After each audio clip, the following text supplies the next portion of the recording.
A prominent member of Donald Trump's cabinet has been implicated in a scandal over what's being dubbed gas station heroin. Even worse, said official not only admits to being involved in the scandal and benefiting from it financially, but also refuses to answer questions about its addictive properties or other potential side effects.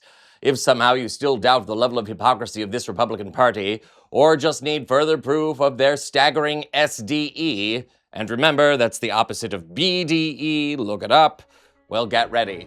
We have an intoxicating story coming up here on The David Reddish Show.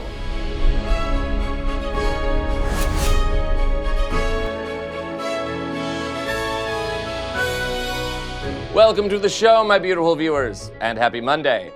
I am your host, reminding you again to subscribe to the David Reddish Show channel now if you have not.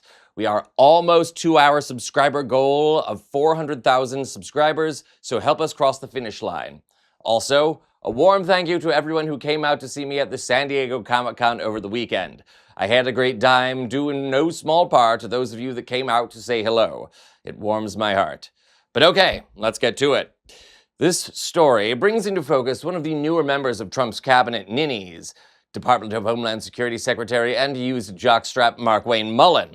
He's a man known for hilariously pathetic exchanges like this. You want to do it now? I'd love to do it right now. Well, stand your butt up then. You stand your butt up. Oh, hold on. Big guy. Oh, stop it. Is that your solution every Hold it. No, sit down. Sit down. Look at you. You know, you're a United States Senator. Sit down. Active. please. Oh, okay. Sit down, please. All right. Can I respond, Mr. Hold Chairman? it. Hold it. If Hold we on. can't, no, This is I have what the he mic. said. I'm sorry. This is Hold what it. he said. You'll have your time. Yeah, just the kind of temperament we want to see in a Department of Homeland Security secretary, especially as the public image of the agency is already at an all-time negative.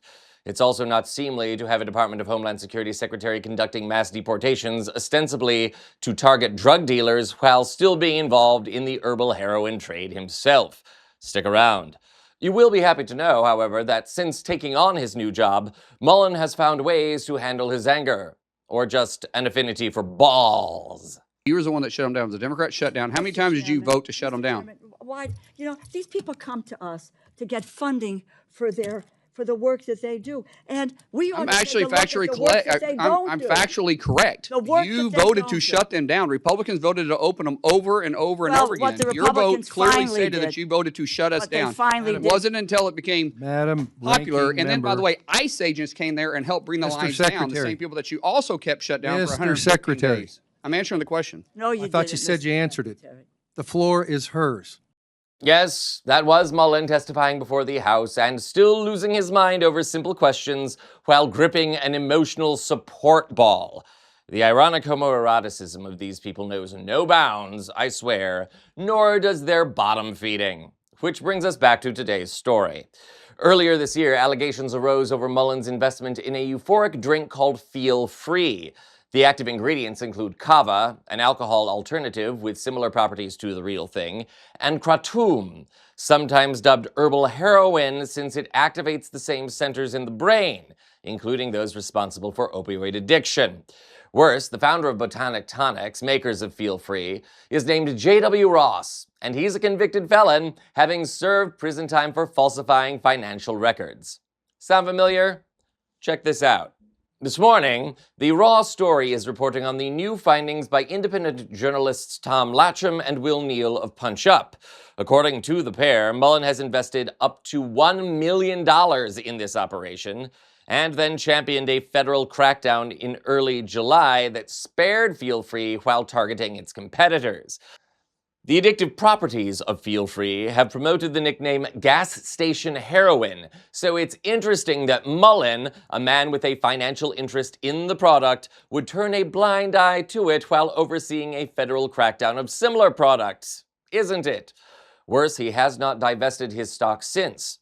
Oh, and for the record, J.W. Ross, who heads up Botanic Tonics, even admitted that kratom, the active ingredient in Feel Free, is addictive, having used it himself. Quote, "I knew that some people would abuse it," close quote, Ross admitted. Thus, the used jockstrap is hoping to win people over with his drugs, if not his charms, such as they are. And in all seriousness, it's easy to be dismissive of some of these euphorics or herbal versions of more well-known drugs. But if indeed kratom activates these same receptors as opium, how is it less dangerous, especially when combined with an alcohol alternative? And yes, folks, I know people who have died from using these herbal products, which are often poisonous in high quantities or when combined with other drugs. We should add at this point that Mullin has yet to comment on his investments in Botanic Tonics, his relationship with J.W. Ross, who just so happens to be from the same city in Oklahoma, or any of the potential side effects of Feel Free. For that matter, a spokesperson for Botanic Tonics has also not commented on Mullin's relationship with the company. So, as always, stay tuned. What would the irony be if Mullin wants to claim he's getting drugs off our streets while actually peddling them himself? And watch, whenever Mullin finally does leave his job at DHS, he's going to find a new career as a spokesman for those herbal supplements that help you increase your size. If you know what I'm saying. Feel the SDE, people. This is the David Reddish Show.